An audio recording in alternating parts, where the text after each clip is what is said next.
The Galaxy S7 is Samsung's newest iteration of its flagship line. The Galaxy S7 maintains a lot of the same curvature and glass screen front and back, just as the Galaxy S6 did before it. With the Snapdragon 820 and the 4 gigs of RAM, you would think this thing would have no problem performing as many tasks as you need without a problem. The issue you run into, as you can see here, is as I'm going through everything, you're going to find some lag, you're going to find some drop frame rates. We go here into multi-screen in a moment, which is something that Samsung's been able to do since around the Note 3. Somewhere around like the S3, S4, and the Note 3 is when we were able to go into multi-screen mode. So what you can do here is you can take Instagram and you can take an app like the Samsung Galaxy apps. You can actually turn these and make them landscape. So the little divider there in the middle, you can change the window size, you can do a bunch of stuff, but you can definitely continue to use this software feature in a way that you just can't on other devices. So very cool feature. It's been out for a very long time, but one of the things that I want to show you here is a lot of folks, Instagram forces you to stay in portrait mode. You can actually expand the window and make Instagram a landscape style app.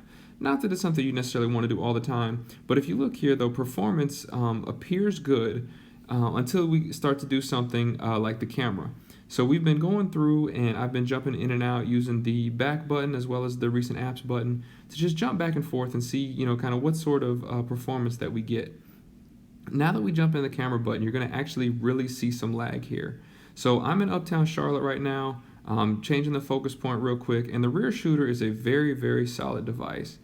Now, when you turn the camera around, I'm recording this at 4K 30 frames per second on the iPad Pro, but all that delay that you're seeing is actual delay on the Galaxy S7.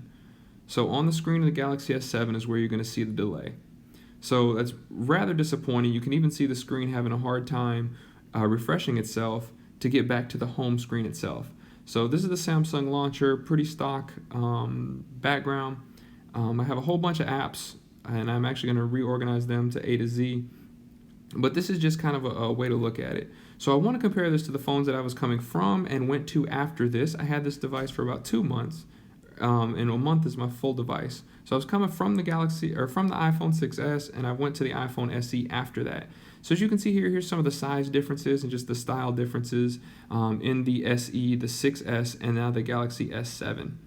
So as we look here, I wanted to take a quick look at the fingerprints. As you know, the iPhone SE has the first generation Touch ID, and Samsung has this newer fingerprint scanner. So we'll do this a couple times. Just know that the Galaxy S7 is clearly kicking the SE's butt here on the ability to unlock and begin your normal transactions.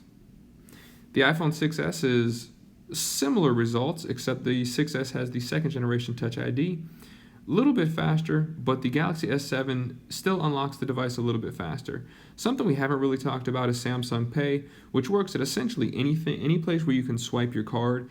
Samsung Pay is a huge advantage for the Galaxy S7 over Apple Pay on the iPhone 6s or now the SE. So we're going to go back here and focus a little bit more time on the Galaxy S7, as this is what this is all about. As you can see here at the bottom, we still have micro USB. We have your power button is on the right side of the device. Volume buttons were there on the left. And then you can see here you have a noticeably smaller camera hump. The camera is very, very solid. I love the camera. It's probably the best rear shooter on a device right now. The front-facing camera is equally as good. The only one I can think that's better is the LG G4. I haven't played with the G5 yet, but the G4 has an incredible front-facing camera. So this is with Nova Launcher, just kind of scrolling back and forth. There's not a whole lot of lag. There is some, but like I said, the more lag that you're going to find is going to be in that camera app, and then switching from the camera app to the gallery and all that fun stuff. So again, here I am recording with the iPad Pro in 4K. And that's the selfie camera. So just changing the focus points on the rear shooter is something that is super solid, super fun to do. It really, really shows the capabilities here of the Galaxy S7 camera. So that's pretty much it, guys. I just wanted to take some time here. I've had the S7 in-house for a while. I used it as my main device for over a month. I would recommend it if you like Android phones. So overall, my thoughts on the Galaxy S7 are that it's probably the best Android phone you can buy right now. I know the G5 is having all sorts of issues with its ability to not set properly in its modular bottom where it holds the battery and whatnot, you're going to get a very solid phone with the Galaxy S7, as you do with a lot of Samsung phones, especially from the S6, S6 Edge, S6 Edge Plus, Note 5, now the Galaxy S7 and the S7 Edge. One thing I would caution is I haven't had the greatest battery life. So my battery life has been usually between 3.5 and 4 hours of screen on time.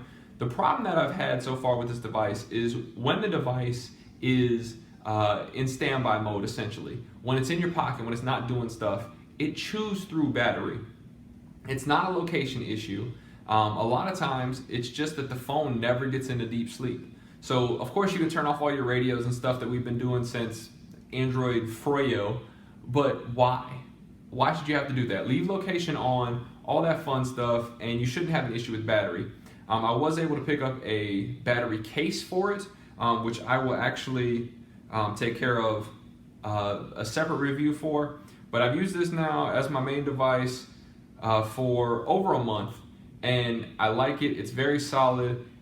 One thing that I will say, what has kind of forced me to go back to an Apple device, is that the iPhone SE is just so much smaller, more compact, and that's something I'm looking for. That was one of the reasons I got rid of the Note 5. So here is the Galaxy S7, and guys, again, Andrew Darling here, my full review for the Galaxy S7. I didn't cover a whole lot. I wanted to keep this within, 5-6 minutes, but if you have any questions, leave them in the comments. Let me know your thoughts. Comment below, like, subscribe if you haven't already. Thank you so much. We'll talk to you soon. Take care.